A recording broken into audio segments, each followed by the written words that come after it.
பொதுவாக வந்து கர்ப்பப்பை வாயை சுற்றி ஓரினை சுரப்பிகள் வந்து இருக்கும். அந்த சுரப்பிகள் வந்து என்னுடைய ஃபங்க்ஷன் வந்து என்னென்னு கேட்டிங்கன்னா, எப்போதும் வந்து கர்ப்பப்பை வாயை வந்து கிருமிகளிடம் காப்பாற்றுக்கிறதுக்காக அல்லது வேறு எதுவும் மைக்ரோ ஆர்கானிசம் உள்ளே சென்று விழாத அளவுக்கு கர்ப்பப்பையை வந்து அந்த ஓரினை சுரப்பிகள் வந்து பாதுகாத்து கொண்டே வரும். அந்த சுரப்பிகள் சுரக்கக்கூடிய திரவம் வந்து ஒயிட் டிஸ்சார்ஜாக இருக்கும், அதாவது கிளியரான ஃப்ளூயிடாக இருக்கும், திரவமாக இருக்கும். அது வந்து பார்த்திங்கன்னா கொஞ்சம் ஸ்டிக்கியாக இருக்கும், கொஞ்சம் வாட்டரி அமைப்பில் வந்து இருக்கும், கொஞ்சம் கூசியாக கொஞ்சம் மாதிரி ஒரு இதில் வந்து இருக்கும். அதிகமான காம உணர்வு அடையும் பொழுது வந்து அந்த திரவம் வந்து கொஞ்சம் இன்னும் கொஞ்சம் லூப்ரிகேஷன் ஆகுறதுக்கும் வாய்ப்புகள் இருக்கும். அந்த நேரத்தில் வந்து அதனுடைய திரவத்தன்மையை வந்து கொஞ்சம் மாற்றிக்கொள்ள வைக்கும் ஓவுலேஷன் டயத்தில். ஏன்னு கேட்டிங்கன்னா அப்போ தான் அந்த விந்தணுக்கள் வந்து உள்ளே வந்து பாஸ் பண்ணி உள்ளே போகும். சரிங்களா? அப்போ அந்த மாதிரியான இதில் வந்து அந்த கிருமி வந்து அந்த சுரப்பி வந்து பெண்கள் கர்ப்பப்பையை பாதுகாக்கிறதுல வந்து மிக பெரிய இடத்தை வந்து வகிக்குது. சரிங்களா? அந்த சுரப்பிகள் வந்து சில நேரம் வந்து பாதிக்கப்பட்டுவிடும். அந்த பாதிக்கப்படும் பொழுது தோன்றக்கூடிய நார்மலான அந்த கிளியரான லிக்விடு கலர் மாறி சிலவங்களுக்கு வெள்ளை கலரில் வரும், சிலவங்களுக்கு பச்சை கலரில் வரும், சிலவங்களுக்கு மஞ்சள் கலரில் வரும், சிலவங்களுக்கு ரெட்டிஷ் ப்ரௌன் கலரில் வரும்.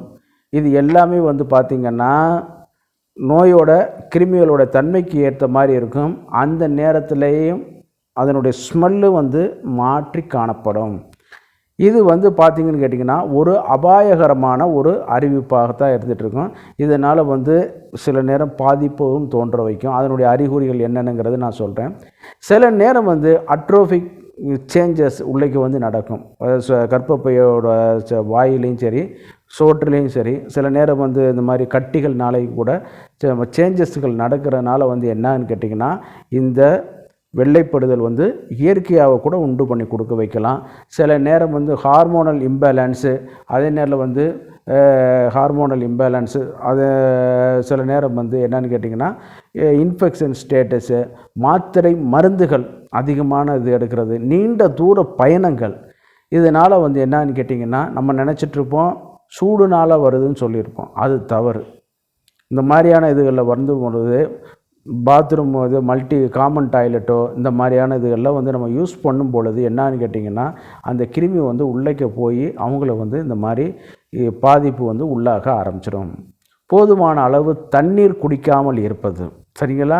அதிக உடல் பருமனாக காணப்படுவது, சூடான அதாவது உஷ்ண வீரியம் உள்ள உணவுகள், சிக்கன், கனவா, இறால், நண்டு இந்த மாதிரியான பொருள்களை வந்து அதிக அளவில் எடுத்துக்கொள்வது, இதனால் கூட இந்த மாதிரி வந்து தோன்றுவதற்கு வாய்ப்புகள் வந்து அதிகம்.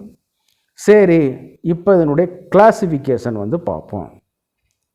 ஃபஸ்ட்டு வந்து ஒயிட்டாக, ஸ்டிக்கியாக, கீஸு மூலம் ஒரு பொருள் இருக்குது பார்த்திங்களா, அது பொருள் அந்த மாதிரி ரொம்ப ஸ்டிக்காக அந்த அமைப்பில் வந்த திரவு மாதிரி இருந்துச்சுன்னு கேட்டிங்கன்னா, ஒயிட்டாக ரொம்ப இருந்துச்சுன்னு கேட்டிங்கன்னா அது வந்து பார்த்திங்கன்னா எதனால் வருதுன்னு கேட்டிங்கன்னா ஈஸ்ட் இன்ஃபெக்ஷன். இந்த ஈஸ்ட் இன்ஃபெக்ஷன் வந்து ரொம்ப ஒரு பெண்களை பாதிப்படைகிறதுல வந்து ரொம்ப முக்கிய இடத்த வந்து வகிக்குதுங்க.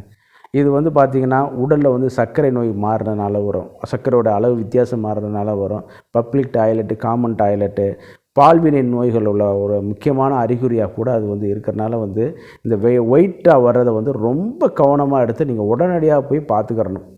அதில் வந்து பார்த்திங்கன்னா ஹெச்ஐவியோட ஸ்டேட்டு ஆரம்ப நிலையில் கூட ஒயிட் இந்த ஈஸ்ட் இன்ஃபெக்ஷன் வந்து வரும்.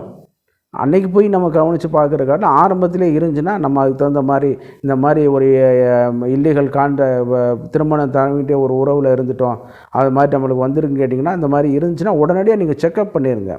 ஏன்னு கேட்டிங்கன்னா அதில் வந்து நம்ம ஹெல்த்து வந்து நீங்கள் இதே எடுத்துக்கிறக்கூடாது. சரி, இந்த மாதிரி ஒயிட்டு இதில் வரும்போது பார்த்திங்கன்னா வாடை வந்து துர்நாற்றம் வந்து வீச ஆரம்பிக்கும், இடுப்பு வலிகள் இருக்கும், கர்ப்பப்பை இதெல்லாம் ஸ்வெல்லிங் ஆக ஆரம்பிச்சிடும், அந்த உள் உறுப்புகள் வந்து வீக்கம் எடுத்துக்கொண்டு வலி ஏற்பட ஆரம்பிக்கும், நீர் போவதில் வந்து கொஞ்சம் சிரமம் ஏற்படும். அடுத்து பச்சை கலர் வந்து பார்த்திங்கன்னா பாக்டீரியல் இன்ஃபெக்ஷன் ஆகி இருக்கிறனால வந்து என்னன்னு கேட்டிங்கன்னா இந்த மாதிரி வர ஆரம்பிக்கும், கொஞ்சம் சீல் பிடிச்சி வர மாதிரி இருக்க வைக்கும், ஃபிஷ்ஷி ஓடர் மீனை கழுவி ஊற்றுனா எவ்வளோ வாடை அடிக்கும் தெரியுங்களா? அந்த மாதிரி வாடை அடிக்க ஆரம்பிச்சிடும். அந்த இதிலேருந்து வர ஆரம்பிச்சுக்கிறோம். அது பச்சை கலரில், அதாவது ரொம்ப க்ரீனிஷ்னு சொல்ல முடியாது, லைட்டாக க்ரீன் கலர் மிக்சட் அந்த டிஸ்சார்ஜ் வந்து இருக்கும். அப்போ அதில் வந்து வரும்பொழுது பார்த்திங்கன்னா கொனேரியா இருந்தாலும் இந்த மாதிரி வரும். சரிங்களா? கொனேரியா இருந்தாலும் வரும். அல்லது வேறு எதுவும் பாக்டீரியல் தொற்று இருந்தாலும் அந்த இதில் வந்து வரக்கு வாய்ப்புகள் வந்து அதிகம். அப்படி வரும்பொழுது வந்து பார்த்திங்கன்னா உடல் சூடு அதிகரித்து காணப்படும், காய்ச்சல் வரும், இடுப்பு பலகீனம் ஏற்படும், குறுக்கு உழையுதுன்னு அவங்க ரொம்ப இது பண்ணுவாங்க. எப்போ பார்த்தாலும் இந்த திரவம் வந்துக்கிட்டே இருக்குங்கிறத ஒரு ஃபீல் பண்ணுவாங்க. சொசைட்டியில் போகும்போது அந்த வாடை வந்து அவங்க மற்றவர்களுக்கும் ஃபீல் ஆகுமோ அப்படிங்கிற மாதிரி அவங்களுக்கு உள்ளுணர்வாகவே தோன்ற ஆரம்பிச்சிடும். சில நேரம் வந்து எல்லோ கலரில் வர்றதுக்கு வந்து ட்ரைகோமோனியாசிஸ்ங்கிற ஒரு வகையான கிருமினால் உண்டாகக்கூடியது. இதுவும் ஒரு பால்வினை தொற்றுலேருந்து வரக்கூடியது தான். சரிங்களா? அப்போ அதுலேயும் வரும்பொழுது வந்து பார்த்திங்கன்னா இது வந்து மிச்சது எல்லாமே கொஞ்சம் குயிக்காக வரும். இது மட்டும் கொஞ்சம் லேட்டாகி டெபாசிட் ஆகி இருக்கிறனால வந்து என்னன்னு கேட்டிங்கன்னா, அல்லது அந்த ஒயிட்டிஷ் டிஸ்சார்ஜை கொஞ்சம் நாள் மாற்றி இது பண்ணுறனால என்னன்னு கேட்டிங்கன்னா அது வந்து எல்லோ கலரில் மாறி அப்படியே கொஞ்சம் வந்து வர ஆரம்பிக்கும். இதுவும் கடுமையான துர்நாற்றம் எடுத்து காணப்படும்.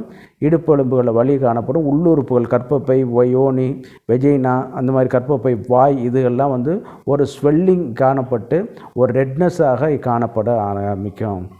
அடுத்து ப்ரௌனிஷ் ரெட். இது தாங்க கொஞ்சம் ஓரளவு ஆறுதல் குடிக்கக்கூடியது. இது வந்து பார்த்திங்கன்னா இந்த ப்ரௌனிஷ் ரெட்டு வந்து பார்த்தோம்னா இந்த பீரியட் ஆன காலகட்டத்தில் அந்த ஒயிட்டோடு சேர்ந்து கொண்டு வரக்கூடியது. இதனால் கொஞ்சம் பயப்பட வேண்டியது இல்லை. இருந்தாலும் சில நேரம் ஒரு 45 இந்த மாதிரி வரும்போது கர்ப்பப்பை வாய் புற்றுநோய் இருந்துச்சுன்னு கேட்டிங்கன்னா அதில் வந்து கொஞ்சம் ரத்தம் கசிவு ஏற்பட்டு இந்த ஈஸ்ட் இன்ஃபெக்ஷன் இந்த ட்ரைகோமோனியாசிஸ் இன்ஃபெக்ஷனோட கலந்து அது வந்து அந்த வெஜைனல் வழியாக வரும்பொழுது இந்த ப்ரௌனிஷ் ரெட் கலர் வந்து காணப்படும். அதனால் அதையும் நீங்கள் வந்து ஒரு குறிப்பிட்ட மருத்துவர்கிட்ட வந்து நீங்கள் இது பண்ணி பார்த்துக்கிற வேண்டியது. சரி சார், இதுக்கு என்ன சார் டயக்னோசிஸ்ன்னு கேட்டிங்கன்னா கண்டிப்பாக வந்து ஃபஸ்ட்டு வந்து கல்ச்சர் டெஸ்ட், அது ஈஸ்டா பாக்டீரியாங்கிறத பார்த்துட வேண்டியது. அடுத்து வந்து பார்க்கும்போது அதில் என்ன வகையான பாக்டீரியா, செக்ஸுவலிட்டா கொனேரியாவா, அது வேறு எதுவும் பாக்டீரியாவா அப்படிங்கிறது, அமியோசிஸா, ட்ரைகோமோனியாசிஸாங்கிறத பிளட் ஸ்மியர், பாப் ஸ்மியர் இது மாதிரியானதுகளில் அல்லது இப்போ வெஜைனல் அந்த ஸ்மியரை எடுத்து அதில் செக்அப் பண்ணும்போது தெரிஞ்சிடும். ஆன்டிபயோட்டிக் டெஸ்ட்லேயே வந்துடும், கண்டுபிடிச்சிடலாம். அப்போ அதுக்கு தகுந்த மாதிரி ஒரு சில நம்ம இது பண்ணும்பொழுது எந்த ஆன்டிபயோட்டிக் நம்ம சூட்டபுளாக கொடுத்தோம்னோ அந்த கோர்ஸை நம்ம எடுத்துக்கிட்டோம்னு கேட்டிங்கன்னா ஆட்டோமேட்டிக்காக இது வந்து குறைய ஆரம்பிச்சிடும். மருந்துகள் எடுத்தோம்னா முறையான மருந்துகள் பெண் மருத்துவரை அணுகி நீங்கள் எடுத்துக்கிட்டிங்கன்னா குறைய ஆரம்பிச்சிடும். சரி, திருப்பி வராதா சார்னு கேட்டிங்கன்னா கண்டிப்பாக வரும்.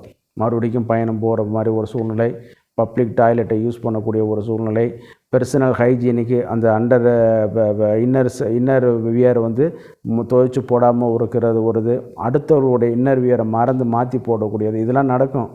ஆமாம், கூட்டு குடும்பமாக இருக்கிறது, இந்த மாதிரியான இதில் வந்து இது பண்ணக்கூடிய வாய்ப்புகள் வந்து அதிகம்.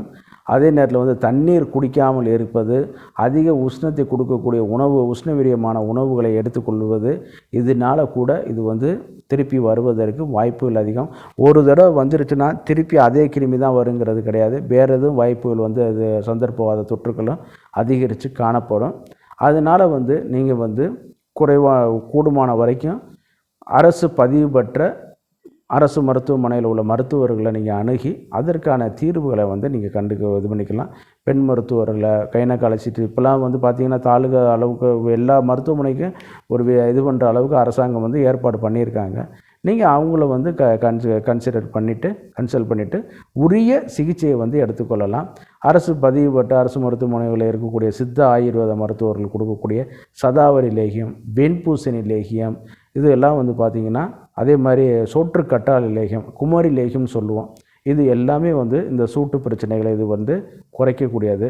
பட்டு நம்ம ஏற்கனவே சொன்ன மாதிரி தான் நோய் நாடி, நோய் முதல் நாடி, அது தணிக்கும் வாய் நாடி, வாய்ப்பச் செயல்னு சொன்ன மாதிரி which one is the causative factor, find out or ruled out the causative factor and treat that one. Thiruvalluvar சொன்னது தான் அது. எதுவோ அது என்ன காசட்டிவ் ஃபேக்டரோ அதை பார்த்து அதுக்கான ட்ரீட்மெண்ட் வந்து எடுத்துக்கிட்டிங்கன்னா உங்களுக்கும் எளிதாக போய்விடும், மருத்துவர்களுக்கும் மிகவும் எளிதாக போய்விடும். சரிங்களா?